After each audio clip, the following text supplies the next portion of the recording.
बाप की विरासत का वारिस पैदा हुआ है, और जब बेटी पैदा होती है तो लोगों के मुंह पर 12 बनने लगते हैं। आगे चलकर क्या होता है, बेटा विरासत बांट लेता है, माल बांट लेता है। जब दुख दर्द की बात आती है तो बेटी याद आती है, जब खिदमत की बात आती है तो बेटी याद आती है।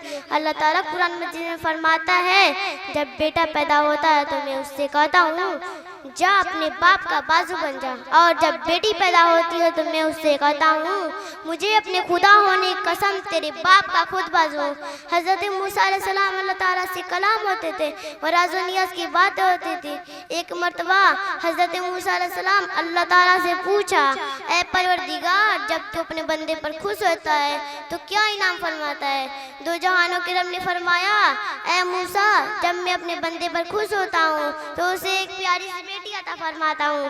दूसरी बार फिर पूछा, ऐ परवरदिगार, जब तू अपने बंदे पर खुश होता है, इससे ही ज्यादा खुश होता है तो क्या इनाम फरमाता है?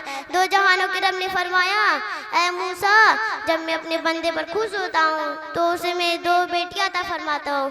तीसरी बार फिर पूछा, ऐ परवरदिगार, जब तू अपने बंदे पर बहुत ही ज्यादा खुश होता है तो क्या इनाम फरमाता है?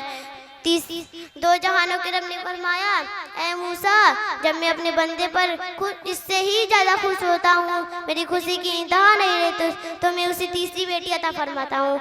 हदीस नबी सल्लल्लाहु अलैहि वसल्लम है कि जिस शख्स को 2 या 3 बेटियां दी, उन्हें अच्छी तरह से परवरिश की, वह क़यामत के हर रोज जन्नत में ऐसे होगा जैसे 2 उंगलियां। शुक्रिया। अस्सलाम वालेकुम।